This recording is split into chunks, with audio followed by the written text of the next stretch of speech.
So my goal as a health psychologist has changed. I no longer want to get rid of your stress. I want to make you better at stress.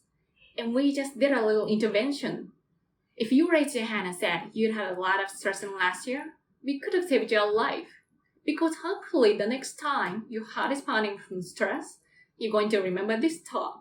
And you're going to think to yourself, this is my body helping me rise through this challenge. And when you view stress in that way, your body believes you, and your stress response becomes healthier. Now, I said I have over a decade of demonizing stress to redeem myself from. So we're gonna do one more intervention. I want to tell you about one of the most underappreciated aspects of the stress response. And the idea is this: stress makes you social. To understand this side of stress, we need to talk about a hormone, oxytocin. And I know oxytocin has already gotten as much hype as a hormone can get.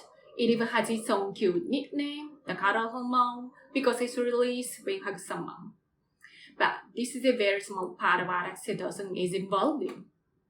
Oxytocin is a neural hormone. It fine-tunes your brain's social instincts. It primes you to do things that strengthen close relationships. Oxytocin makes you crave physical contact with friends and family. It enhances your empathy. It even makes you more willing to help and support the people you care about. Some people have even suggested we should snore oxytocin to become more compassionate and caring.